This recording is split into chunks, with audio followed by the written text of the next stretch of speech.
Програми наменети за целата публика.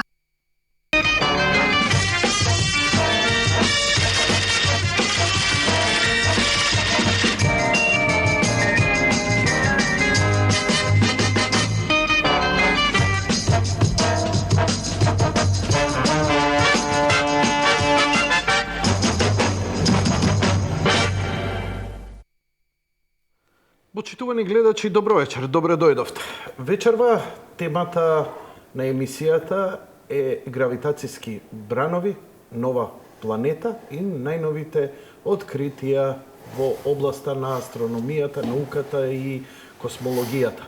Гостин, како и секогаш, представник од Скопското астрономско друштво, Радан Митровиќ. Добро вечер до сите гледатели. Добро вечер. Особено задоволство ми е кога вие сте гости овдека како представник на Скопското астрономско друштво.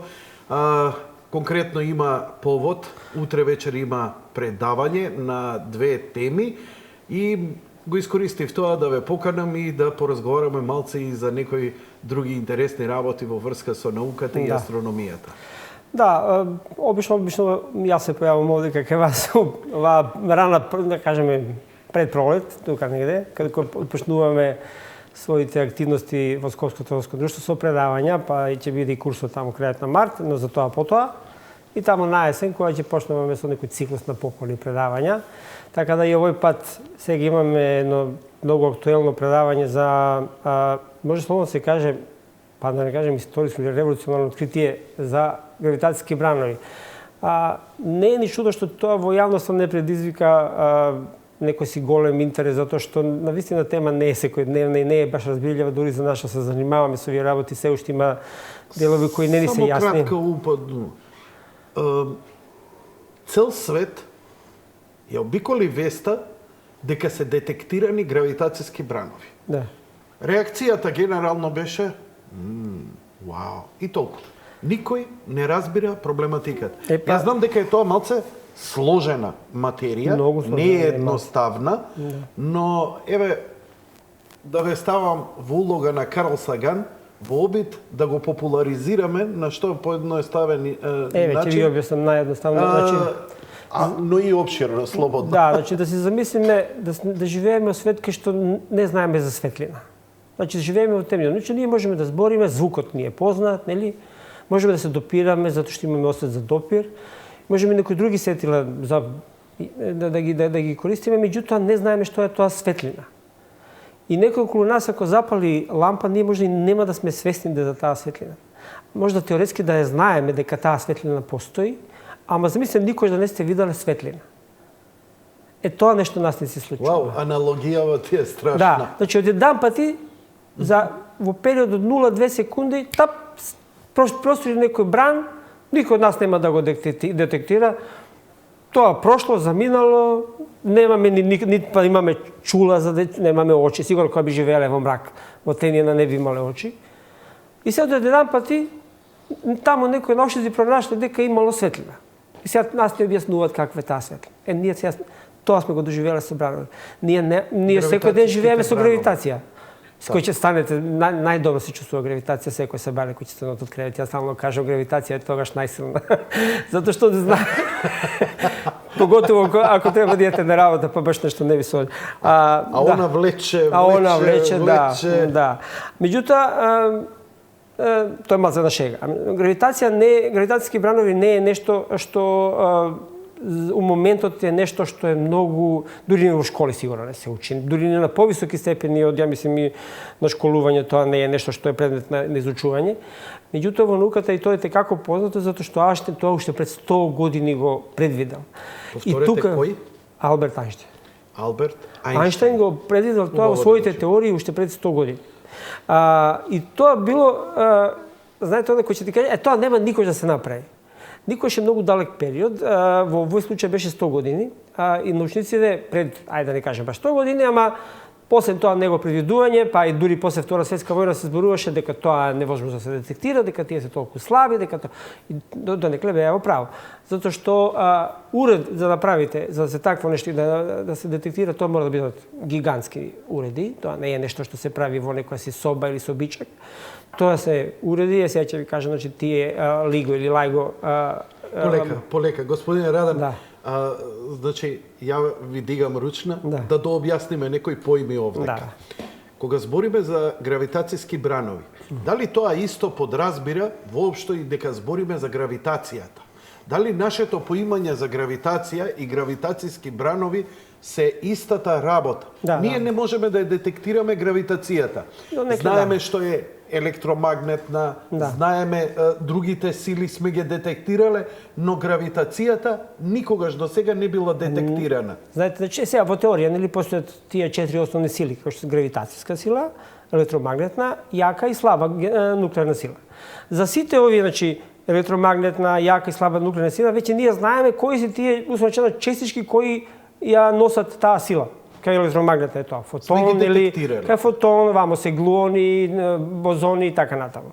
Ама тие се детектирани, да не кажеме баш не може да ги држите во рака, ама се знае за нив, нели, како се тоа, како се за гравитација, за гравитација, да, затоа и го направивме да ги откриеме, да, тие работи. Но све откривме освен Гравитонот е во теорија носителот на гравитацијска сила. Ние немаме до сега ја мислим дека научници се уште не ни знаат како да дојдат до него. Мислим дека тој се уште под радарот на научниците. Дека се бара, ќе се бара, и дека ќе се бара начин да се бара. Меѓутоа е проблем кај гравитација што баш по точичко Ајнштајн додека беше Њутон се беше окей. И onda дојде Ајнштајн и кажа, слушај, више дечки, не си играме вака, сега ќе играме една друга игра, која се вика релативност, која се вика сега овој простор ние што го знаеме више не е простор, сега се вика простор време. Значи не простор и време, него заедно. Простор време се пишува простор време.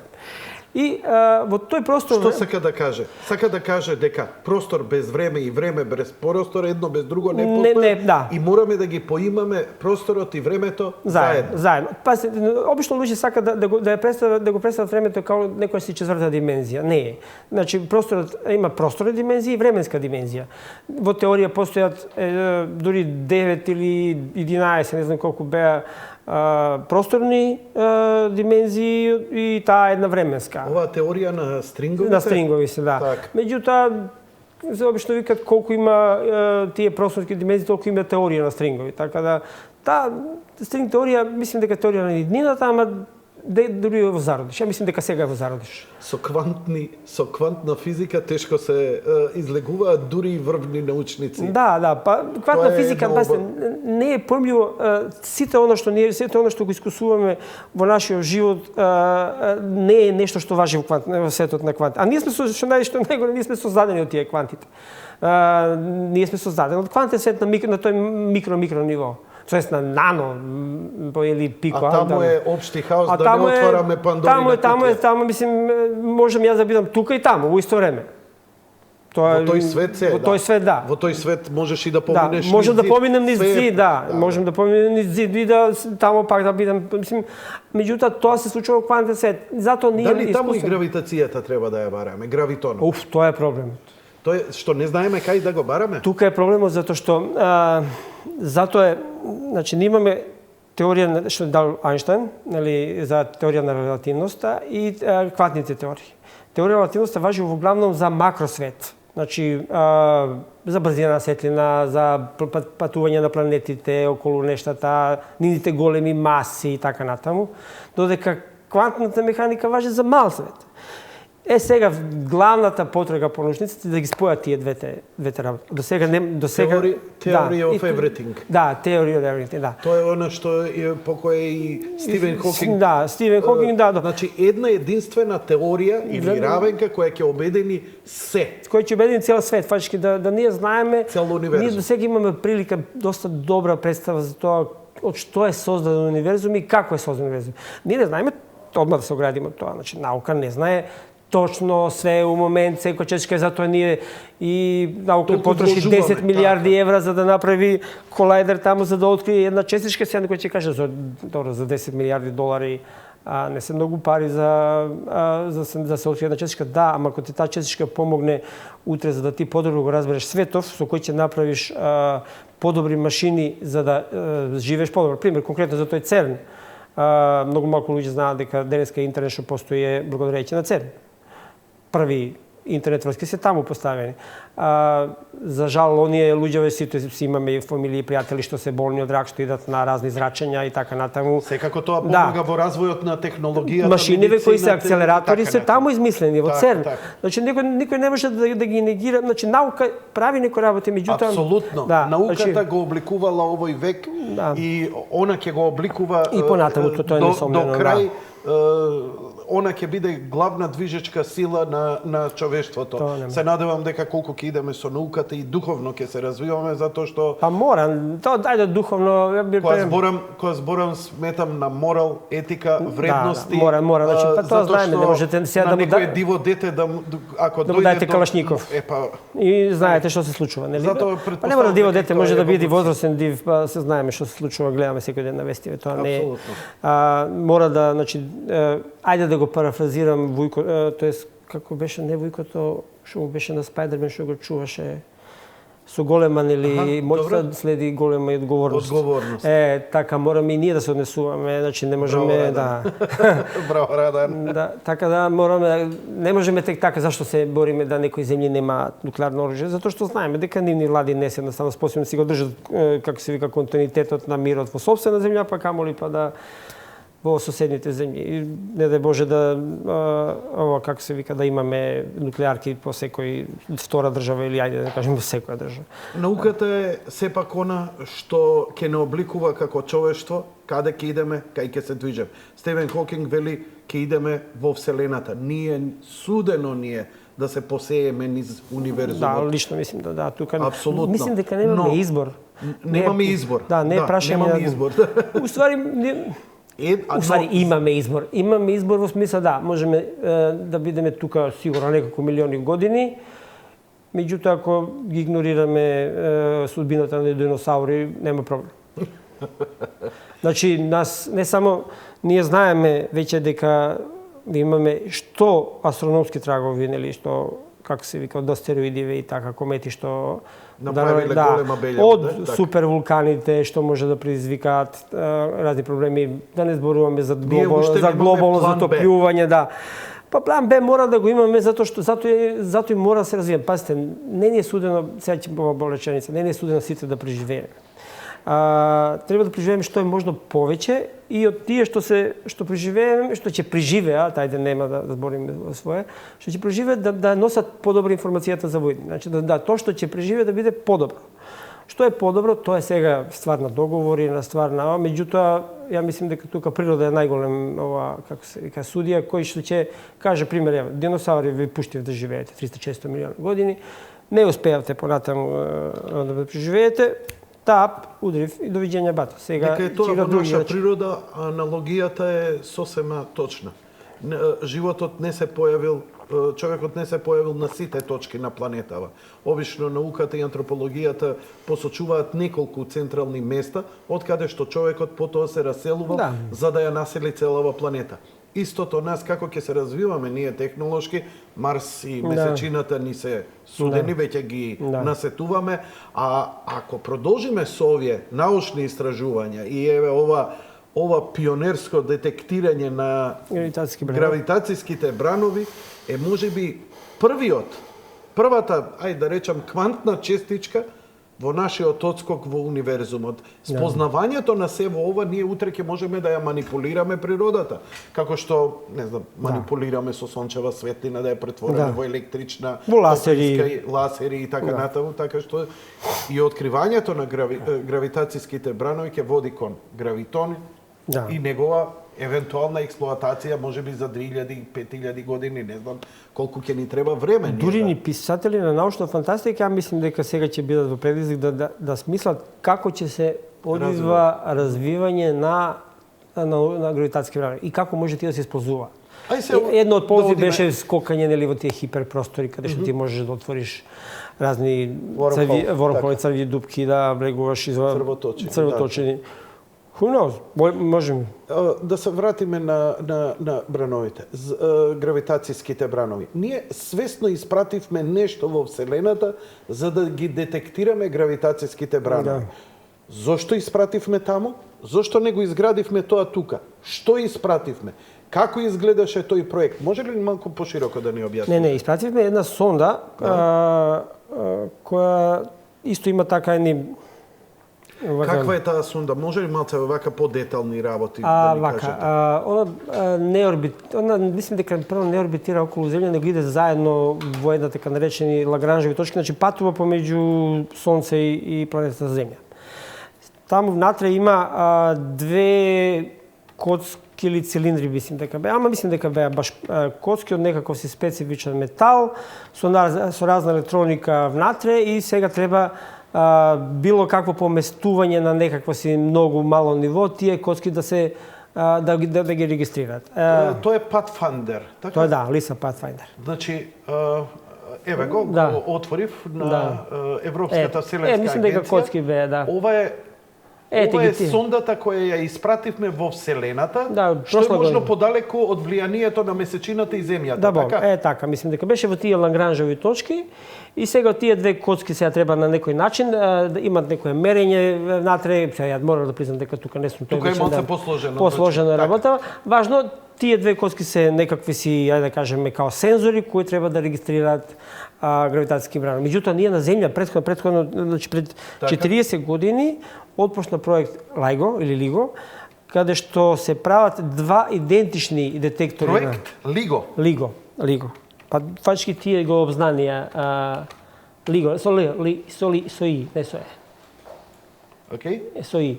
Продолжи. И тие пасите вака сега ќе ви кажам, мислам, у принципи не е многу сложено.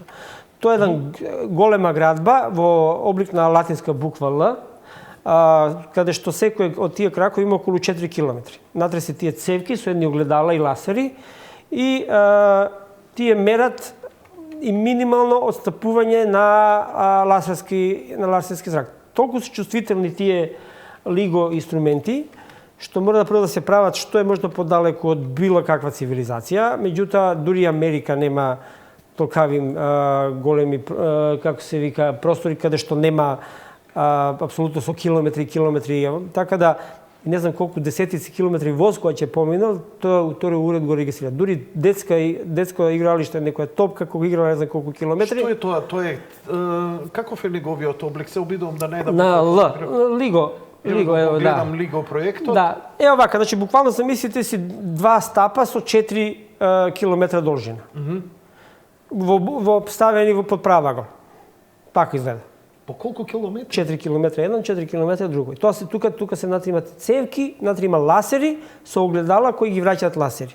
И сега едно огледалце има кој го прекршува зракот и тука има тај уред кој се вика интерферометар и се мери прецизноста, пазите сега, 1/1000 од диаметарот на протонот. Отстапувањето ако има во ласерскиот бран. Да. Значи ласерскиот бран ако е uninterrupted, он е перфектен. Перфектен, да. А ако дојде нешто сега вака, да кажеме на сега, него, значи ми однашете вака стои. А изолиране од магнетни електромагнетни. Ако помина гравитацијски бранови ќе направи вака. Тоа е оно што ќе го детектираме. Тоа е оно што ќе го детектираме. Значи, тоа благо поместување. Сега, ама направен е еден уред. И баш за тоа што ви кажав, што таму поминуваат возови, луѓе, животињи, сами животињи што живеат таму, може да влијаат. Бидејќи нели како знаеме, маса и гравитација што ударат, што буквално воз кој ќе помине на 10 километри, вибрации поминуваат. Сега за да нема, пошто тоа се викаат шумови во наука. След како ќе знаеме ние што е шум, а што е гравитацијски бран. За да го направите тоа, онда има уште еден, значи ово е негде на Југна Америка, на север скроз на Америка направен е друг исто таков уред и сега се чека да се појави исти сигнал во разлика од 1/100 или не знам колку беше 2 секунди.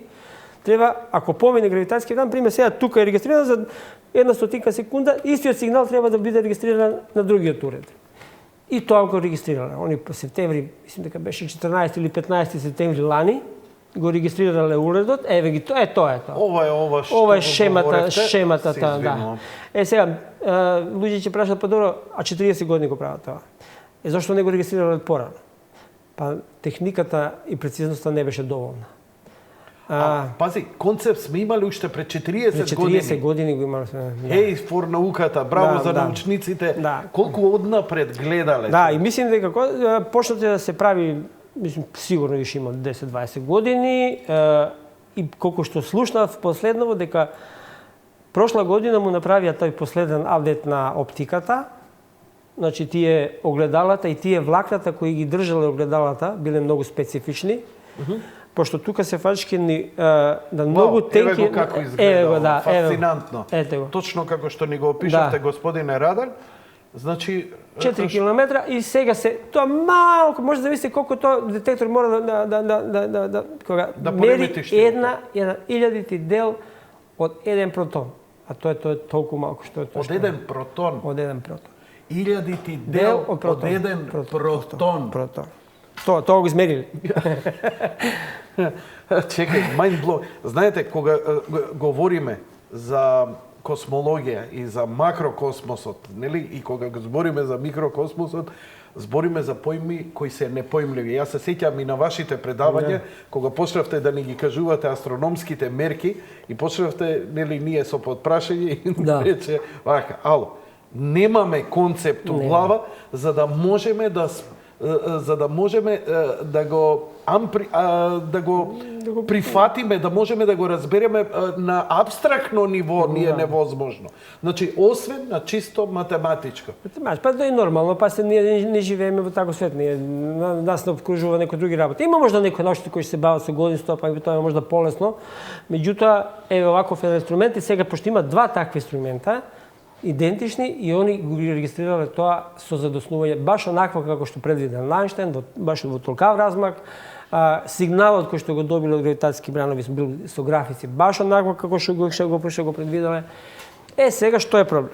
Со овие два инструмента успеле да знаат од прилика кај се наоѓа. Знаат дека се наоѓаат на јужни дел од небото, знаат дека Зошто не разбирам полека. Рековте, знаат дека се наоѓа на јужен дел од небото. Значи Зошто? Па затоа што значи они кои ќе прават детекција може да се прави некој си да кажеме простор на како на радарот, го знаете каде се наоѓа. Сега за да знаете што е можно поточно ви треба што повише податоци. Ови имаат само два податока. И со тие два податоци успеле да направат еден, да кажеме, ајде не е елипса, триангулација? Па не за триангулација треба 3. Ова е диангулација или биангулација. Диангулација. Барем смерница, значи да, откаде. они знаат дека се наоѓа на област од јужно небо, тоа е доста голема област, не е баш мала, со некои 20 на 30 степени. Тоа овде би дошло во овој предел. Да, буквално доле. Значи од нас како што гледаме, тоа би било скроз доле, да, од јужно небо, да. Гравитацијските бранови кои ги детектираме доаѓаат од овдека на земјата. Од овој настан. Од овој настан. Од тој настан што се случило. Значи ние ловиме настан. Настан. Ние немаме гравитацијски бранови кои се пливаат слободно. Ние ловиме настан. Настани, да. Настан е судир на две црни дупки. И тоа се така наречени стеларни црни дупки. Значи црни дупки со стеларна маса.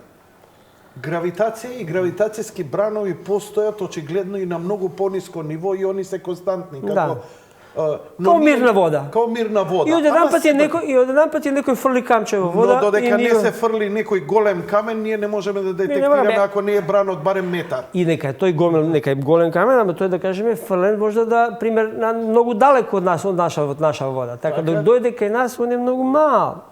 Ама сме го регистрирале тој мал бран. Види, се сеќавам на вашето предавање на астрономија, пак ќе се навратиме на ова. Рековте, Сонцето е оддалечено од Земјата на 8 минути и 20 секунди. 8 минути и 20 секунди. Светлосни. Значи толку треба 8 минути и 20 секунди треба светлината да стигне од Сонцето, од површината на Сонцето до Земјата. Ако Сонцето кој ја држи Земјата со својата гравитација исчезне одеднаш, ќе бидат потребни 8 минути и 20 секунди за да ние се ослободиме од гравитацијата. Да. Што значи, дека гравитацијата И од светлината. и светлината, ние ќе гледаме 8 минути, иако сонцето веќе го нема, уште 8,5 минути ќе гледаме и ќе бидеме во таа гравитација. Има уште нешто поинтересно. Значи, Пред да продолжиме, што значи гравитацијата и гравитацијските бранови се движат со брзина на светлината, да. така? Ние се уште ќе се вртиме околу ова. Меркур, пошто е најблизок, он веќе ќе отидне. О, прв ќе отиде. Он први ќе отидне. Па Венера? И тоа, за да ме разберете што значи отиде, замислите да вртите камен, вака вртите, од напад го пуштите. пушта и тој си оди. Продолжува, бидејќи ништо не го врти. Па онда иде Венера и онда одиме ние. Меѓутоа, ако баш аналогија со Сонцето, кај Сонцето е интересно, пошто Сонцето е топка.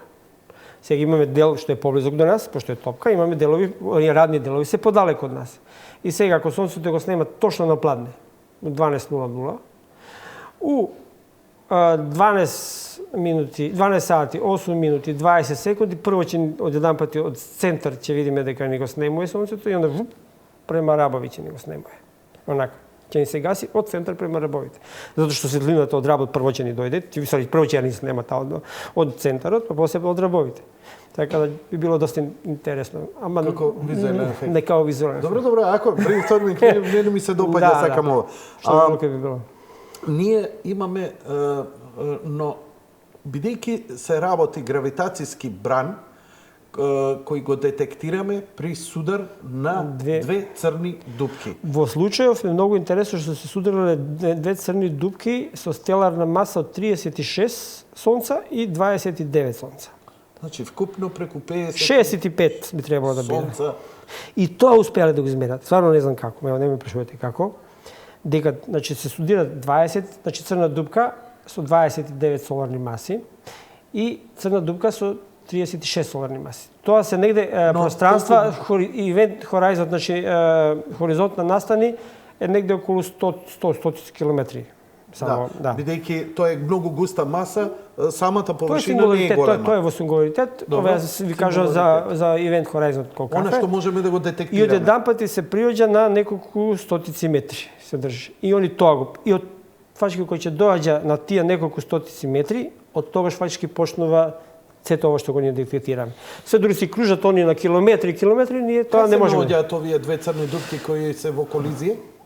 Се наоѓаат во една галаксија која е од нас оддалечена, колку што разбрав, негде околу 1,2 милиони светлосни години. И ние од таму го детектираме ова. Да. Вау. Добро. Значи овој настан што се случил и интересно е што они измериле, се создала нова дупка каде што фалат 3 сончеви маси, значи имале таква ослободување енергија на маса во вид на значи во вид на гравитацијска енергија. Што сега не знам колку може да ќе погрешам во податоков, дека тоа е толкава ослободена во кратко време енергијата, што сите звезди што зрачат во универзумот немале во моментот нема толку енергија кој што се ослободува само од тие дел од секунда што се ослободува. При тој судир. Толкава енергија од еден пат е ослободена во вид на гравитацијски бранови. И тие ние сме ги почувствувале. Дори повеќе и од квазар? Квазари, да, квазари се нешто друго.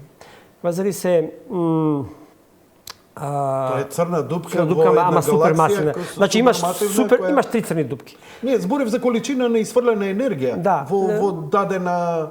Да, ама повеќе сигурно, да, и повеќе сигурно. Дури и повеќе од квазари. Али во единица време, ви кажам, во единица време. И сега ме интересира. Ова кога сме го детектирале, овој настан траел подолго време, со години траел. Значи, тој судар на... Не, судар траел многу малку. Самиот судар траел негде околу 0,2 секунди, колку што треба. Па како сме ги фатиле тогаш? Лиго. Како сме ги детектирале, сме ги детектирале визуелно, бидејќи кога визуелно дошли гравитацијските бранови. Ништо не сме детектирале визуелно. Туку како ги само гравитацијски бранови сме ги нашли. Визуелно не сме ги детектирале. Ама ние свесно отидовме во Вселената токму тоа да го детектираме тој настан. Не. Значи вие мерите. Чекај. Одеднавна ти ми се случува поместување нова. Ние не знаеме дека тоа, ние да сме знаеле дека таму имало такво нешто, дека ќе ни дојдат гравитацијски бранови, ние би можда седели и би ги чекале да видиме тој настан. Фала што ми објаснивте. Ја мислев дека ние имаме конкретен повод имало зошто ја праќаме оваа сонда. Значи, сондава орбитирала во космосот да. И детектирала и ние во тој момент дознаваме дека таму и таму се случило тоа и Он тоа. нон-стоп мери, он нон-стоп чита, нон-стоп Така. само мерат. И ова го детектирала. Ово еден пат ти доаѓа и ти го читаш. Тоа е. Значи он е нон-стоп употрега. Галаксија оддалечена милиарда години. Милиарди 200 милиони. Милиарда и 200 милиони. Значи сме детектирале настан кој се случил пред милиарда и 200 милиони години. Да. Судир на две црни дупки толку интензивен и силен. Ова не било во јадро на Не, ова се стеларни маси. Ова се стеларни. Значи, значи тоа се сонца многу поголеми од нашето сонце и помасивни, кои ќе заврши нивниот стварно навистина краток, ама возбудлив живот. Експлодираат како супернови, во јадрото остануваат тие стеларни црни дупки. Супермасивни црни дупки се во галактички јадра. Значи нашето на Млечен пат во центар се има супермасивна црна дупка, ал таа има 4 милиони сонци маса. Ова се 36, 25. Значи не е тоа нешто вау. Ама овамо е многу. Во нашето сонце, во нашиот Млечен пат има црна дупка со маса од 4 милиони сонца маса. Но тоа е прилично стабилно во моментов, Добро, да. нема судири, бидејќи нашава галаксија некогаш била квазар, Да. испуштала тие гасови. Тука и таму нешто ќе лапне поларно. некоја звезда, тоа не е ништо страшно. Тогаш нешто. Да. Значи квазариве се активни галактички јадра. И таму сонцата околу таа масивна црна дупка, како вие што ми објаснувавте, се движат и со милиони километри на час. Да, со секунда. Значи или на час, не знам како беше, ама има Страшни веќе имате снимки на од нашата, пошто гледајќи тоа негде околу 30.000 светлесни години, гледат веќе дека сонца, огромни сонца, кружат околу нешто што они не може да го видат. Така и детектиравме црните дупки. Така. Па едино тако и можеш, затоа што... И сега на ова предавање, кој ќе го одржи ова предавање, кога ќе биде и што све, бидејќи вие сега само ни наговестивте. Да. До каде ќе иде ова на предавање, во колку вака детално ќе се Па ќе има, објаснува? имаме веќе направено една маса за демонстрирање на гравитација, када да се објасни тоа, ќе видиме, значи тоа е можда интересен дел, ќе видиме нешто, испробававме нешто со ласери, ама не знам, пошто не сме баш толку сигурни да направиме како би изгледало тоа. Ама ајде, ќе гледаме да биде малце интерактивно, ќе има Филип Перталовски го предава, ќе биде во, како се вика, Филип Перталовски е еден од основачите и најстарите членови. Еден од најстарите членови, да. Он ќе го предава. Да, он го предава. Така? Да. Он ќе предава за гравитатски бранови за деветата планета, таа што е теоретски предвидена и се бара сега највеќе. За тоа потоа предавање ќе биде во амфитеатар на електрофакултет и електромашински факултет од 8 сат утре на 25 сме така. Значи, утре во 20 часот на електромашинскиот факултет. 50 денари е влезот. Така. Да. Слободно дојде кој сака. Не е проблем, нема потреба никакво предзнаење, затоа што ќе се обидеме да видиме што е можда поописни, така да... Филип ќе ги држи и двете предавања?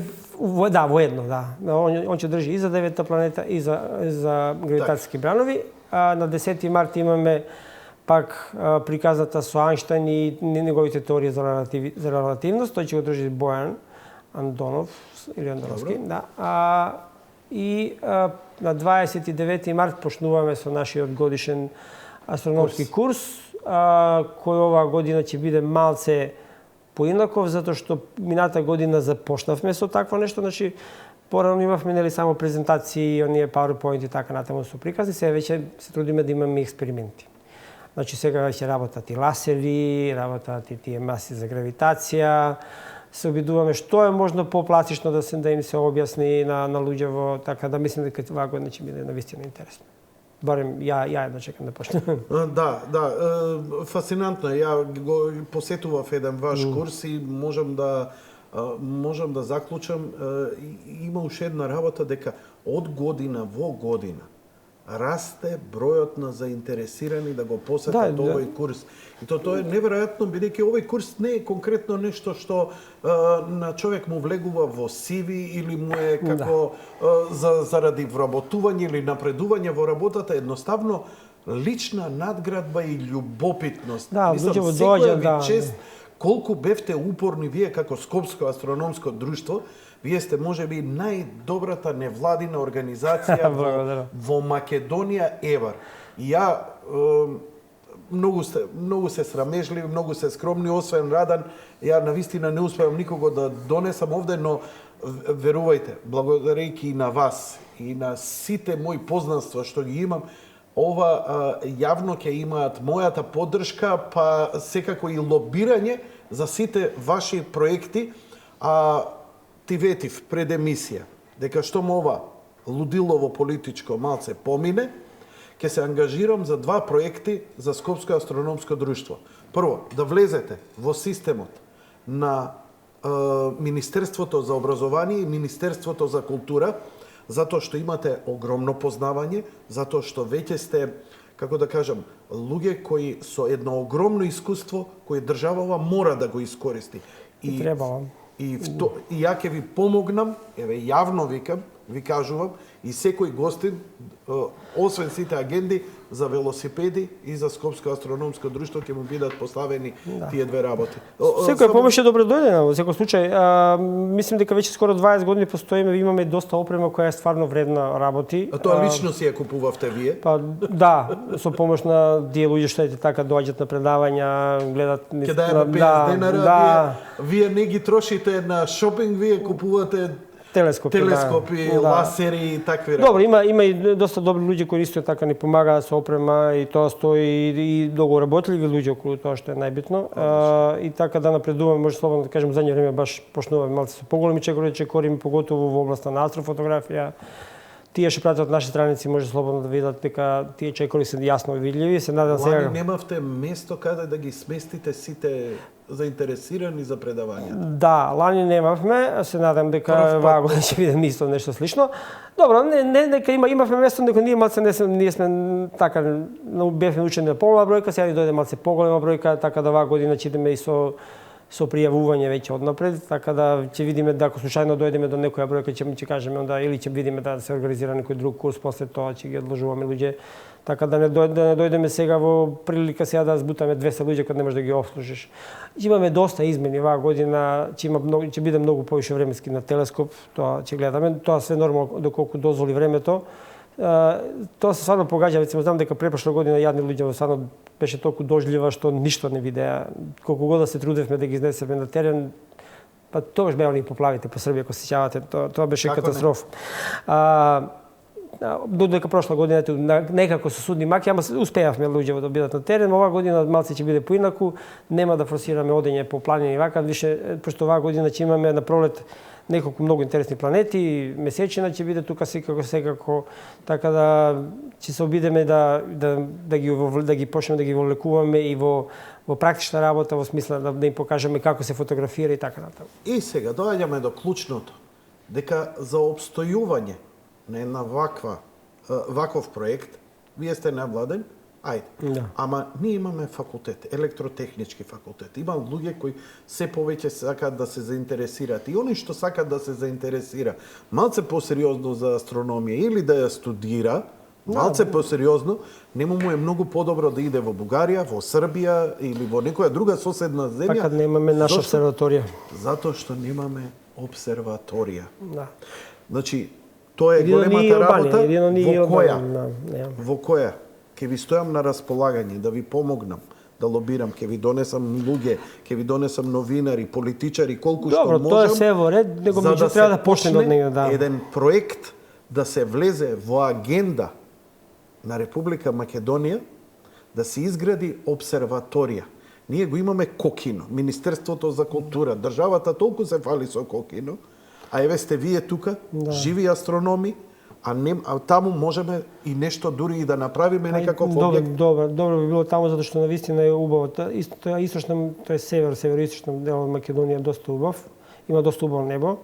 Последниот пат бевме баш на 13-14 декември на Геминиди, навистина стварно беше уживање да се гледа такво небо. Нема многу, имам некои така радни делови кои што се од Куманово, Старо Нагоричане, па и нешто од граница мислим дека се фаќа, ама тоа не е ништо страшно. Мислим, сепак живееме во Европа, мислим дека европјани може да ни само да ни позавидат на вакво небо. Значи, во секој случај, да. вие, како Скопско астрономско друштво, што можете, еве, повеќе едуцирајте и преку вашето едуцирање влијајте врз ова, затоа што не е тоа само заради вас, воопшто за апгрейд на целиот образовен систем во Македонија намите како ни е потребна таа обсерваторија. Мене ми е просто обсесија, сакам да ви помогнам. Јас мое лично мислење дека ние од цивилизацијска причина треба да имаме, ако се сметаме себе за некаква си држава, дека треба како што треба да имаме сигурно аеродроми, пошти лево десно, и ако сакаме да бидеме дел од развиен свет, онда треба да имаме нешто овака. Не, за да се направи една почетничка обсерваторија не мораме ни да правиме паралелна сега или овие како што се во Атакама, што коштат 100 милиарди или така натаму. Ние можеме мала, сосема мала, меѓутоа обсерваторија која може да влезе во некои си научни проекти каде што би студенти заедно со професори тамо влегле во кругот на научни проекти кои би се работело за откривање на астероиди, двојни звезди, така натаму. Пример, сега ви кажам, исто така астрономија аматери како нас, во Србија во еден обичен како се контейнер, овој транспортен, направиле со подвижен кров, имаат статичен телескоп, малку знаење и веќе имаат откриено една маса, како се вика, променливи звезди. И научниот свет веќе дознал за нив. Па добро, бајде да кажеме, не е тоа некоја хајтек наука, меѓутоа влегле, значи више не се бават само со некоја си онака аматерско уживање, него веќе почнале да работат нешто корисно. Значи влегле во некои си каталози, таму веќе луѓе знаат за нив и така. Нормално, и тоа е исто многу малку и тоа сигурно го прават. Телескоп нам ни треба, еве некаков минимален, да речеме некој проект од неколку стотици илјади евра. Со таков телескоп може да купите доста добар телескоп, не сигурно пола метар, со кој може да работат комотно, може да работите некои си истражување на астероиди опасни по земја и така натаму. Така да само ќе влезете во мрежа на другите, како се вика, и ќе имате со што да обучувате кадри кои може подутре да останува да прават поголеми телескопи, да прават поголеми проекти и така. Можеме ли убаво да ја видиме Андромеда со полуметар? Андромеда се гледа со голо око. Не, јас само кажам, Андромеда е двогледски објект, Андромеда се најде гледа со добри двогледи. А за големи телескопи бараат за да гледате мали и многу темни работи. Како што се далечни галаксии, планетарни небули и така натаму. Затоа ви требаат големи телескопи за Андромеда. Андромеда е едно од најголемите работи на небо, ако не се сеќавам. Океј. Радан, ќе те замолам да направиме една кратка пауза, а потоа да одиме со вториот дел од разговорот, а тоа е нова планета во Сончевиот систем, која е откриена и детектирана. Не е откриена. А не? Само е на папир. Ајде, ќе после реклами, има интересни приказни за неа. Океј. Режија, одиме.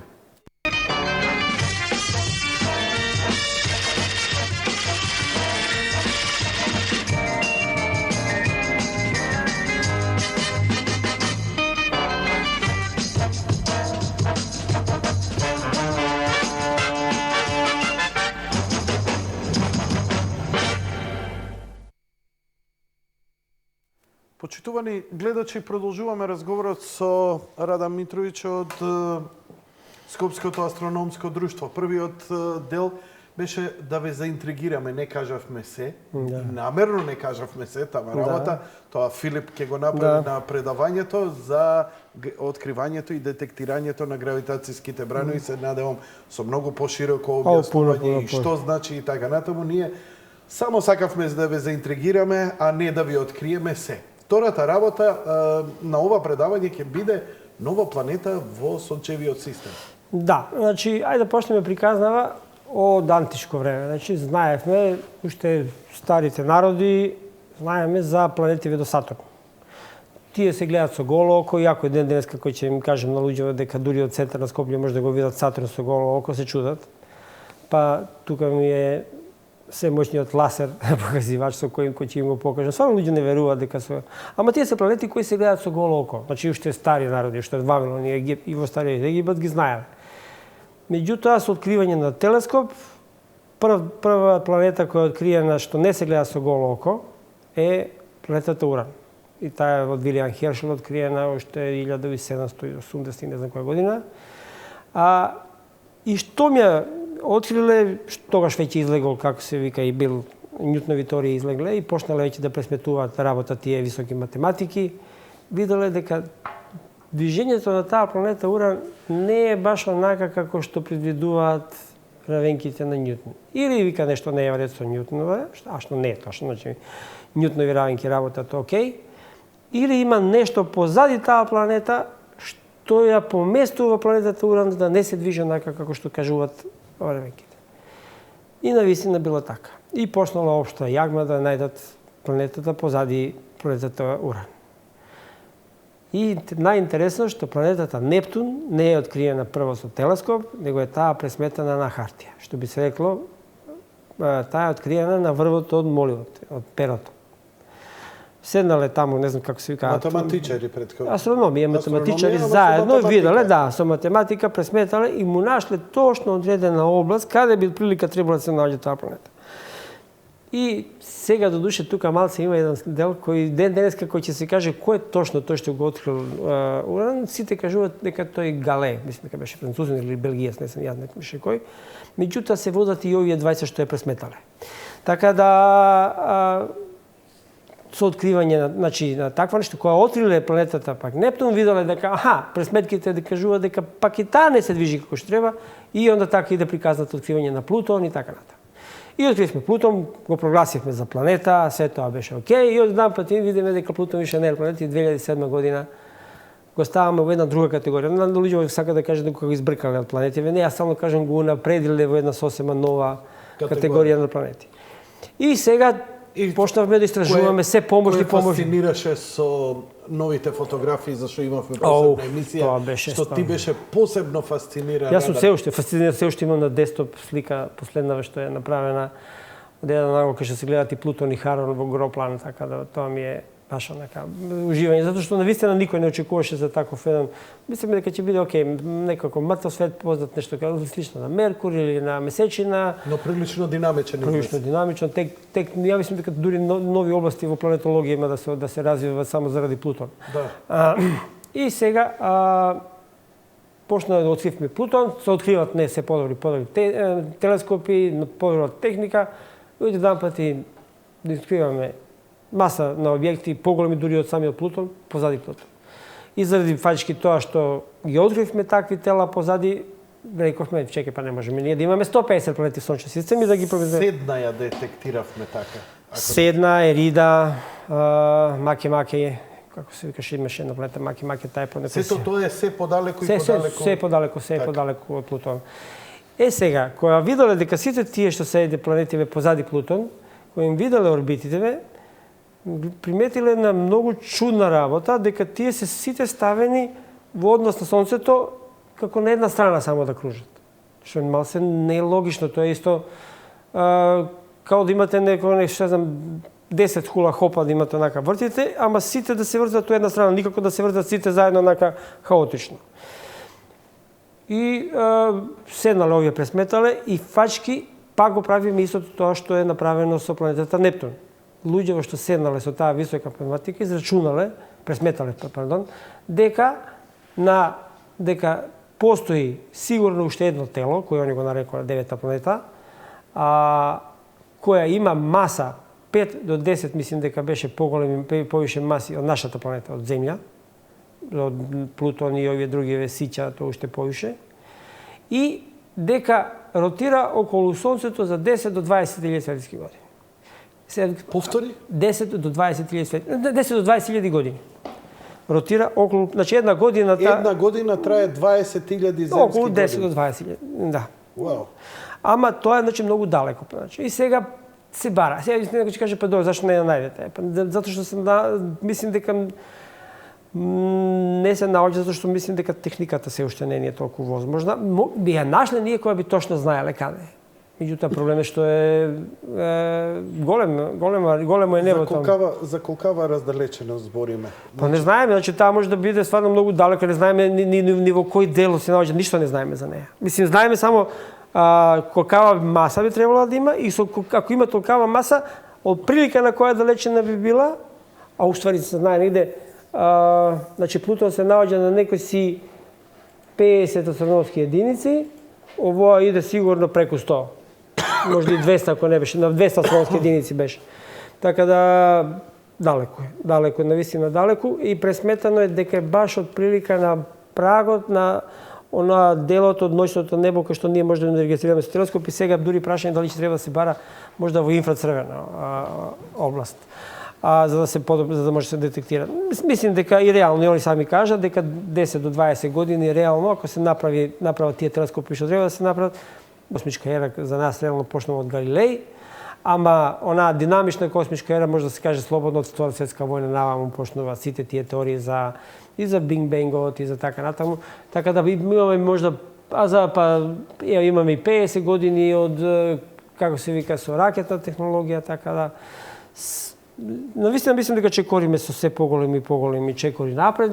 Мислим дека и јавноста е веќе избомбардирана, просто да нема година каде што се неколку откритија што се стварно епохални и не откриваат.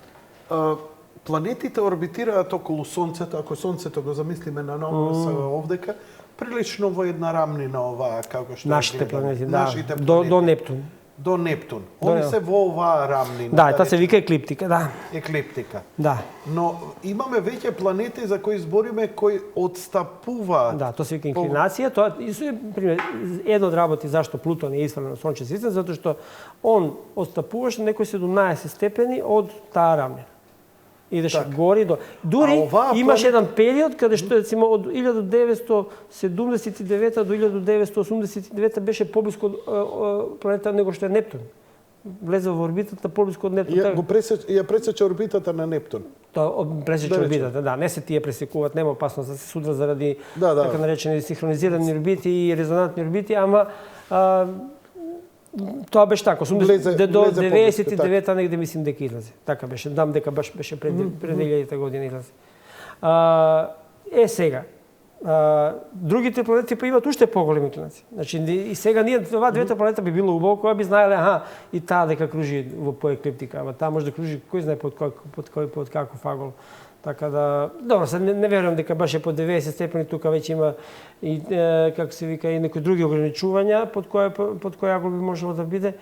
Меѓутоа, јас сум сигурен дека 10 до 15-20 години реално да се пронајде да каже и тоа што сме таму, тоа топлината не зависи од тоа колку сте блиску или далеку, зависи од кој агол ве грее сонце.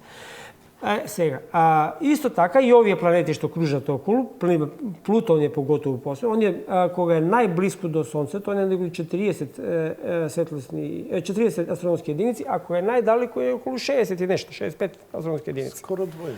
Така да, он има доста издолжена елипса. И овие други планети, сите што се и тие имаат сите долги и издолжени елипси. Значи, оние модели кои ќе ги видиме со совршени кругови се апсолутно неточни. Да, ние значи ни една планета не кружи. Не. Со кружна, туку со елипса. Добро. Ние сме рецимо кога сме најблиску до сонце сме на 147 милиона километри, а кога сме најдалеку 152. Значи 5 милиона километри беше разлика. 5 милиона, сега тоа ви е дистанца, помеѓу сонце и месечина, ајде да кажеме 400.000. Значи 2,5 пати треба за 1 милион, пута 5. Толку е разликата колку што идеме ние далеку од сонце или поблиску од сонце. Ама тоа гледајќи од дозгоре, вие со голо око речиси да не може да приметите колку е тоа спростено. Там да речиси скоро совршен круг. Со шестар би приметиле која би направиле. Еве да правите да кажеме круг од 150 милиметра, па онда направите еден со 147 и со 152 мм. И ќе видите, се упоредите ги тие кругови, колку е тоа многу малку отстапување. Така да, добро, во космички размисли се тоа се мултиплицира, така да тие орбити се такви какви што се на Меркур се пошто е најблиско до Сонце, таа е највише трпи, таа кај него исто елипса е најизложена. Он веќе трпи тие релативистички ефекти за него. Њутон, рецимо, Њутонова теорија не го објаснува движењето на Нептун. Кога дошол Ајнштајн го објаснил. И тоа точно у секунда, у милисекунда. Заради гравитацијата, заради влијание на тоа. и деформацијата на на простор време. времето, да. Заради деформацијата на простор времето. Се И до сега? тоа, значи, сега. Ова вака би изгледало планета, вака. Ово е више на астероид. Да, ама Ова више. дистанцата вака би била која би го гледале од селенски некој брод. Не, доста далеко. обично овие анимации треба да ги земате со резерва. Тие се Да. земени направени се со Ова не се фотографии, ова се све компјутерски анимации. компјутерски генерирани Так. анимации. Сега, обично знаат, рецимо знам, али тоа намерно се прават вакви грешки, а меѓутоа гледачите треба да знаат, гледачите треба да знаат една работа, дека кога ќе гледате сториден појас, да кажеме по филмовите, па тука се густо како камења, тоа толку не е точно. Замислете, во просек астероиди едни од други се оддалечени околу 1,5 до 2 километра. А астероидите се мали, може да ги спредиме со некој село или градче. Толку се поголемина. Значи, таму Празен- шанса. Мада се празен- плашела и НАСА се плашела кога прв пат пратиле сонда Пионир 10, мислам дека беше. Да не поткачи. Да нешто ќе удриме нешто таму. Она меѓутоа после тоа ако са мерења разни кои утврдиле дека тоа не е така. Празниот простор генерално преовладува во космосот. Па не само и во микрокосмосот преобладува, и Празниот во простор. атом, вие ако пример замислите обично водороден атом, да кажеме јадрото Како на иначе јадрото 30 на атома кој е џамлија и го ставите во центар на Филип II стадион или градски стадион бивши, ако го ставите во центар Како џамлија? како џамлија, електрон ви кружи и со големина на мала зрнце песок, најмалку што може да го замислите, кружи околу стадионот, па и негде подалеку можда малце од стадионот. И све помеѓу нив е празен простор. И оваа планета нова, Па сега чекаме да ја откриеме, којта... каде отприлика според вас тоа... она што рековте? Кој ќе ми дајте Нобелова награда, ќе знам. Не, нема проблем. Прашање за Нобелова награда. Сакам да ми го дообјасните попластично она што значи тоа движење на една страна. Значи, сите овие планети што ви ги спомнав, значи, тоест џуџеси планети, почнувајќи од Плутон, Седна, Ерида, Маки, сите тие кои презметеле орбита, приметиле дека орбитите им се движат вака на оваа страна, да кажем. Значи, на кај мене ротираат. Аха, така. Издолжениот дел идат на кај мене. Издолжениот е на една Да, страна. боме, на кај мене. Така. И сега, за да се направи таа равнотежа во таа гравитацијна механика или како се вика вселенска механика, они пресметале дека мора да има едно тело или две помали кои за да се направи таа равнотежа да идат и од таа страна кај вас. Аха. И тоа е фактички сега они што го пресметале. Сега проблемот што они не знаат дали таа планета тука или тука. Каде во моментов се наоѓа 20.000 години е времето на ротација. Мада би требало едини аргументи што ако е едно тело, како што они претпоставуваат, дека би требало да биде навистина големо, дека би тоа требало да биде планета со како што супер земја ги викаат, 5 до 10 маси на земја би требало да има. Тоа е стварно големо тело. Тоа е големо тело. На таа далечина тешко дека ќе може да биде некоја гасна планета, тоа ќе треба да биде масивно цврсто тело или има шанси да биде некој... Па мислам да не би требало да биде гасна, затоа што гасовите џинови се тука негде до Нептун. Сега после Нептун многу работи не знаеме. Тоа стварно некои си нови мориња, нови океани се. Тек треба да видиме, да научиме како да работиме таму. Дали до сега можеме да откриеме спрема балансот, колкава би требало да биде, ако рековте, колку пати би требало да биде поголема од земјата? Помасивна. Помасивна. 5 до 10 пати мислам дека. Тоа значи дека и гравитација ќе би била многу поголема. Да, не се сигурно би можеле да стоите. Сигурно би таму гравитација била неколкократно повеќе да добава. Тоа замисли како да неколку луѓе со ваша маса да ви се накачат овака на грб, че треба да ги носите, тоа толкава гравитација би имале да... Дали веќе има борба за давање име на оваа нова планета? Тоа знаете како се... Или додека не се детектира, не ќе може? Има интересни приказни како се кој откриле уран, Хершел кога го открил, бил ментор му бил кралј Џорџ англиски. И нормално, како секој нормално, како што во тоа време си го крстел како Еве имаме и добро ова, например. Тие ни се интересни затоа што моделите за да видиме како можно да биле работиве во нашиот сонце во минатото. И многу големи. Дали ова Филип утре ќе го опфати дел од овие работи? Сигурно да. Што друго утре треба да опфати он во неговото? До сега да не откриваме, ама мислим дека не мора детали, туку за што све ќе го шириме муаветот околу. Ја мислим дека највише ќе биде околу тоа какви се особености на планетата, како зашто се претпоставува дека тоа така. И визуелно многу подобро објаснето како ја откриваме и како ја детектираме. Како ќе се детектира, тоа се знае отприлика затоа што се ќе ви кажам како се детектира со телескопи, сега нели има се слика со ЦЦД, нема више филмови и такви работи. Значи се фотографира одредени делови од небо, фотографирате секој вечер. Така. И звездиве што се звездиве во галаксијата што се, тие секој стојат на исто место. Оној момент кој ќе видите дека нешто ви мрда, знаете, тоа значи дека е внатре во сончев систем. Било што, дали е астероид, дали е комета, дали ова, чим видите дека некоја колку толку слаба звездичка, само малку ќе направи некоја. Дали може да биде и гравитациско изобличување, на gravitational lens, изобличување на лентата, на светлината од звездите, да биде деформирана од страна на планета или не можеме уште? Не, за нашата не. Така можеме да откриеме планетиви кои се наоѓаат околу други сонца. Една од методите на откривање тоа со гравитациска леќа. Ама тај не е баш толку популарна метода, барем не се најпопуларна. Најдобра метода за откривање е така наречена метода транзит. Чекаме да планета помине помеѓу сонцето, помеѓу нас и сонцето и тогаш малку се намалува светлината, тоа малку значи за како се вика, за многу чувствителни фотометри и уреди кои буквално бројат фотони. Ама ние не можеме да бидеме оваа планета не може да биде помеѓу нас и сонцето во Не, никога помеѓу нас. Како тогаш ќе ја детектираме? Само со фотографија, баш така. Значи сега замислите сликате овај, да кажеме се наоѓа тука на. Мислите дека ќе на оваа маса некоја рефлексија од неа? Да. Само така. Само така. Замислете вака на оваа маса. И сега звездиве се да кажеме овие чаши, вашата Сатурна, научили тоа се звездиве и сега ова ќе прогласиме дека е планета, а све друго на масава е статично. Тоа се све звезди. Ова е таа наша планета што ја бараме. Секој вечер сликаме и сега приметуваме дека овие се звезди, затоа погледам, знаеме дека се звезди затоа што не мрдат на слика. Нон-стоп секој вечер ги сликаме и за таму. Никош не се мрдат. И следна вечер само видиш, ова слика до тука.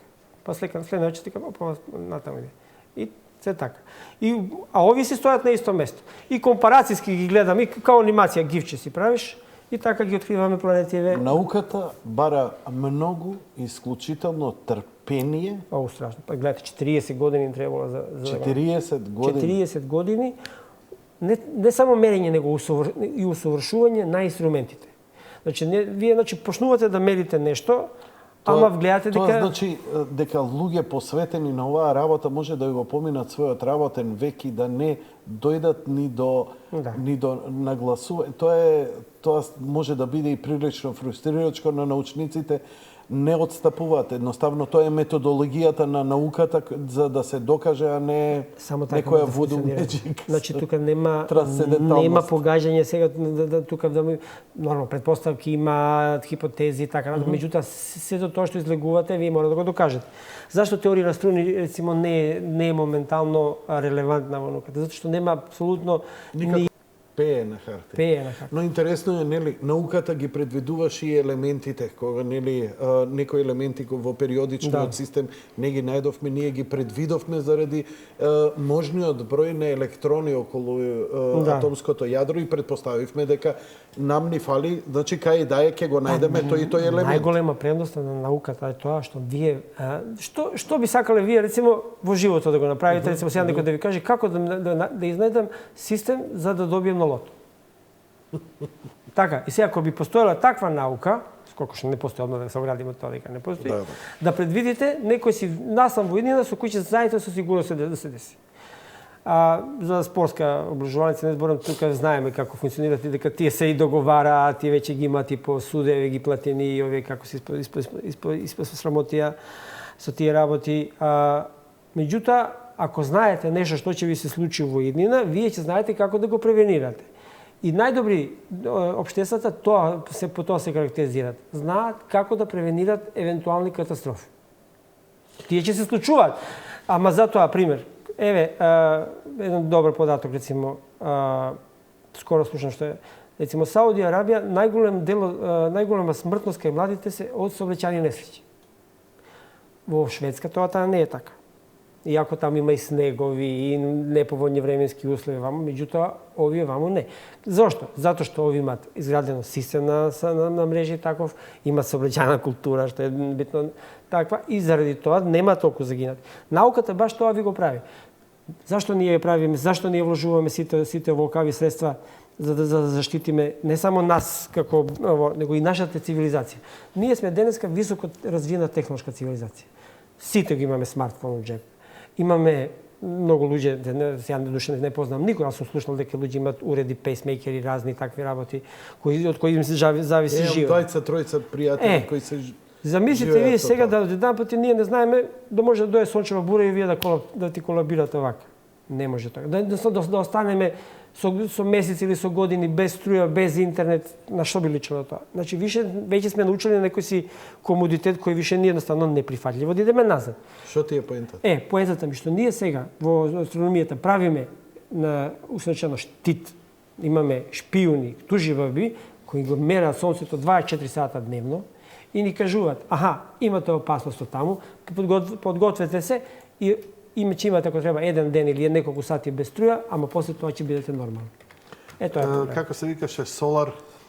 Solar Dynamic, SDO, Solar Dynamic Observatory, да, SDO NASA. SDO NASA. Да. Да, постои таа, можете да ја видите, Да. и таа секојдневно активностите на сонцето можете да ги видите кога се зголемо. Ние се сеќам еднаш разговаравме се зголеми активноста во последниот период, беше исклучително мирна пред некоја година, дури изненадувачки, знам кога зборевме. Да, меѓутоа, рецимо, многу во историја ние сме имале вакво нешто, меѓутоа во самиот зародиш на технолошка цивилизација, негде 1855 кога постои само телеграф.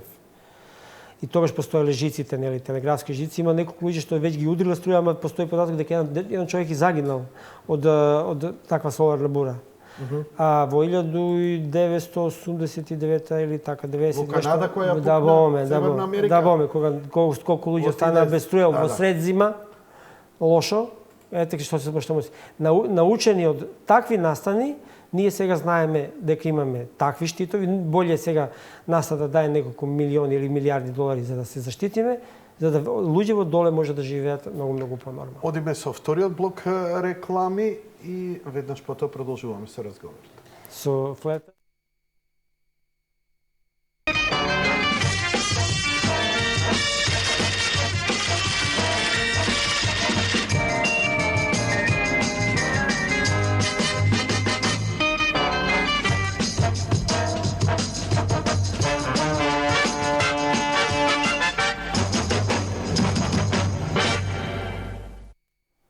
Саат е радан 25 до полноќ. Значи, останува да финишираме со неколку работи, а тоа е дека Скопското астрономско друштво овдека сме да промовираме предавања. Не е ова серија предавања, ова е инцидентно предавање. Да, ова се предавања поврзани со теми кои се моментално актуелни, затоа што луѓе беа, ајде да кажем, бомбардирани од јавноста за овие гравитацијски бранови за 9-та планета. За тоа ќе зборуваме утре, нели, во 8 сат на електрофакултет, така да, ете, кој сака нека повели, нека дојде, кој сака да научи нешто повеќе, да осознае за тие работи. Ќе има и прашање после предавање, така да тоа што можеме да Тоа уште поинтересно ќе биде. Да. Нема да биде Филип сам, ќе бидеш и ти, ќе тука биде сме ти скоро сите. сите од друштво, да, тука сме. Цело друштво. Вака, кажи ми, имаше една медиумски, имаше еден вака потрес, гравитацијски бранови се расширија кога излезе тезата за едно гостување на еден странец овде кој гостуваше, што за мене не беше ништо страшно, ама имаше многу вознемирени чистунци кои се вознемирија кога се излезе со теза овдека во една емисија на еден мој колега дека земјата е равна. И се поставија неколку прашања. Интересна работа е, ако не се лажам, ти еднаш ми кажуваше кога зборевме за големината на месечината и нашето визуелно, дека кога има затемнување на месечината, таа закривеност е еден од главните докази дека земјата е округла. Да. Има ли некои други работи како Има ние многу. можеме Има и можете дури сами да проверите таа на теорија и теза дека земјата е рамна и контратезите што Да. идат Можете тоа сами. Најдобар експеримент може да направите кога ќе одите на море, рецимо некогаш, ако имате чиста пучина пред вас нормално и ако имате, не морате, ако имате двоглед би било многу добро. Ако не со некој пило каков подобар фотоапарат, да сликате некој брод кој се оддалечува од вас. И ќе приметите како тој се оддалечува, почнете да го сликате ама со некој телеобјектив, онака што можете поголемо, онака со приближување големо. И почнете да го сликате онака како или доаѓа или оди. И ќе видите како тој го снемува онака А од јарболот дното, не да, става. јарболот не се на крај. Значи тоа е само доказ дека вие имате некоја закривеност. Закривување. И тоа има, јас се сеќам, имав една пати баш и го читав тој членок по теорија, значи, ако стоите на море со нозете на самата плажа, само онака нозете да ви се у вода, вие со некоја просечна височина од 1,70 м, тоа е баш онака погодено на моја недоблика височина, баш сеќам се и го пресметов, постои формула да знаете отприлike колку ви е вашиот хоризонт. И негде околу 3,5 км беше. Значи вие вашата рамнина на закривеноста таа доаѓа до 3,5 км. Зашто не е повеќе? Зашто не? Кога би била рамна, да, би била ако многу се искачате на планина, тоа може да биде 20, 30, 50 км. Тоа ќе ви биде уште повише, нели така гледа. Така да, значи бродот што го гледате на 3,5 км, вие го гледате цел брод. На 5 км веќе трупот на делот од трупот на брод веќе пропаѓа доле под хоризонтот затоа што закривеноста на земјата е така и од таа причина имаше исто една дебата дали вие може да видите солунска глава и Солун од Солун.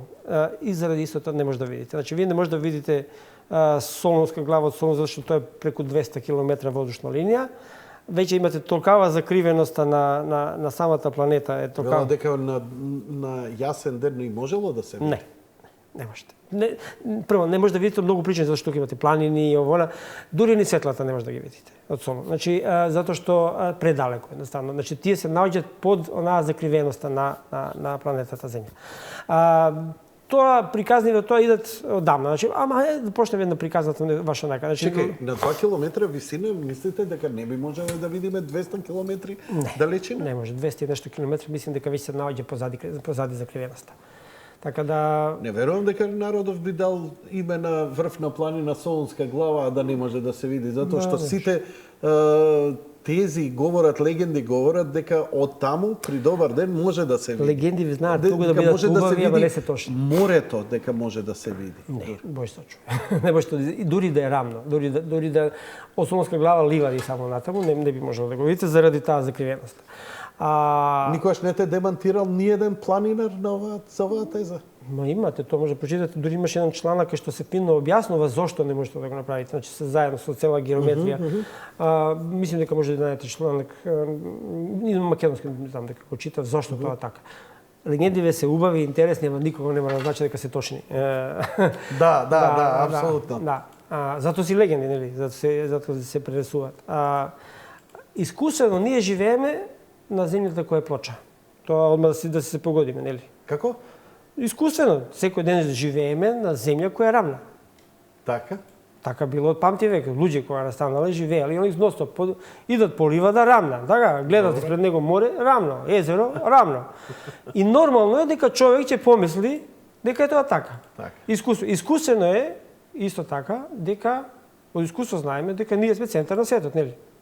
Дека се околу нас се врти. Ама тоа е нешто што ние го искусуваме. Меѓутоа, ние имаме мозок со кој можеме да промислиме некои работи, да ги наблюдуваме од друг начин.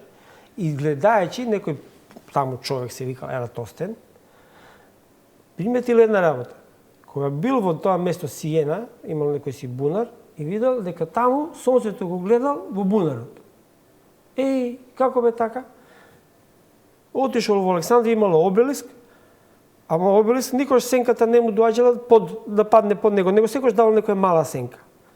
Единствено објаснување, нормално и логично, кој ќе мало се размислите, ќе знаете дека таква работа може да се појави ако имате закривеноста на површина. И човекот што направил? Платил на тие каравани, воѓа на каравани, да земат некоја јаже, како што можеле попрецизно да го измерат растојание помеѓу тоа место Сиена и Александрија. И неколку каравани го правил така. И И толку прецизно измерил тоа, негде мислим дека беше бајги пред нова ера, пред Христа. Измерил со прецизноста која за тоа време стварно зачудувачка. Негде и погрешил во неколку стотици километри. Колкава е земјата? Колкава е топката, диаметар. Со тоа што пресметал еден дел од лакот, Само 7 степени. он Да. го Да. кругот, Да. а после Со тоа ги изведел со да. чиста математика. Со чиста математика. Друго, Значи, Радан, врти сучи, оваа ваша наука е базирана исклучиво врз математика. па математика е основа. Основа на целово ова. Па- Предпоставувам сите сте добри во математика таму. Ја не, па баш и не. Мора признам дека ние него. Вака, дури може да е интересно дека А Ајнштајн како пресметуваш патеки ти прилично добро? Не, знаеш, не, значи ние се бавиме главно со практична астрономија, со астрофотографија, со Ама и тоа бара некаква математичко презнаење. Слушај, има кај нас интересно што тие математики се главно се во апликациите. Значи сите си имам луѓе кои биле подобри, ги смислиле апликации така да рече си се не готово. GPS само отвори го. GPS кој бадаве Да, е тие измислен, живи. значи основа на постоење на GPS е Ајнштајнова теорија. Значи ете практична апликација на Ајнштајн кој некој праша па што ќе не е Ајнштајнова теорија. Па денеска авионите летат, бродови пловаат. Вие во џеповите имате примена на Ајнштајнова теорија на релативноста. Значи тоа е една од апликации на сега уште еднаш, значи искусствено живееме во еден свет, меѓутоа наблюдувајќи го тој свет ние гледаме дека тој свет наш не е таков, дека нашата рамна почва не е рамна, дека е закривена, дека сме во една топка, дека ние не сме во центар на универзумот, дека сме ние само еден мал дел од сончев систем или мал дел од галаксија. Значи све се движи некој по едни сосема поинакви патеки. Меѓутоа сето тоа било со промислување и наблюдување на станите околу нас. Не туку така, јас сум видел дека е рамно, па сега ќе кажам дека е рамно. Тоа луѓе што го зборат, ја мислим дека и тие луѓе што зборат не би се кладал баш во тоа дека веруваат. Тоа се чисто може да бидат интересни, да си го наплатат тоа што го направат Муамед. Морално questionable. Во науката тоа баш не е баш така, тоа дозволено се прави, меѓутоа не мора сите да бидеме научници, може некој да не биде. Јас мислим дека тоа не е добро, затоа што мислим дека ние кроз образование треба да ги школуваме, да не мислуваат така, да луѓе треба да промислуваат работи, да ги преиспитуваат работите, значи не е оно што ни се појавува. Многу луѓе знаат. Но и кога збориме дека научниците откриле дека земјата е округла, ние да даваме и со практични начини како да го се бидејќи нели науката е емпириска со опит кој може да се повторува. Еве кој ќе има следното затемнување на месечина, ќе видат рецимо дека месечина кога се затемнува не се затемнува некако си криво или не знам по црта или лево, него ќе гледа дека таа има некој круг. И тоа значи дека ние сме топка. И ако сме рамна површина, тешко дека ќе се погоди сонцето кој е од оваа страна, а месечина од оваа страна, тоа не може никако да се погоди. Значи самите тие феномени се објаснети на тоа движење се преку тоа дека мора да биде земја во форма на топка. А сега поред тоа што имаме мали милион сателити кои ја сликаат земја секојдневно, па дури и сателити овие што ги имате за временски. Кај што може да гледате облаци, веќе видите дека тие се направени на база. Или да испратиме еден weather балун во стратосферата со една GoPro камера на YouTube, може да видите колку е. Да, тоа баш сакаше Филип со едни пријатели да го прави, меѓутоа кога дојдовме до сознание дека негде околу 300-400 евра требаше да кошта само хелиум, за такво нешто не е баш тоа. Што не кажете, ќе ви помогнам тука. Ако сакате за тој опит, еве јавно ви велам, ќе се потрудам и ќе ви помогнам да соберете треба средства. 300-400 евра само за хелиум треба да се. Ти благодарам Радан за вечерашно гостување, за да возвратам на некаков начин, кога ќе биде некој потопол ден, еве ви ветувам дека ќе ви помогнам околу собирање средства за балони и за хелиум, да испратиме со GoPro камера. Единствено што ќе ми дајете, прв да ги емитувам снимките, толку. Па тоа валјуци си сигурно може да се договори со туди. Ја не бев Филип беше умешан. Ама мислам дека тоа више Нема денеска проблем. го прават стварно, мислим луѓе кои имаат се малце по. На YouTube тоа како се прави не е лошо и ние да го направиме. Па да, се сеќа се баш прават и некои си стават некои лего фигурички вака да ги снимаат. Може да се ставиме било што, не е проблем. Ти благодарам Фали за вас. учеството во емисијата, ви посакувам успех во вашите предавања и се надевам дека ќе се видиме пред почетокот на серијата на на курсот по астрономија кој треба негде крај на март да почне. Па да, ќе гледаме тоа што може да го најавиме, да видиме со некои интересни теми и така натаму, да видиме Виште вам што на располагање. важи. Тоа беше се за вечерва, почитувани гледачи. Благодарам на вашето внимание. Лека ноќ и пријатно. Пријатно.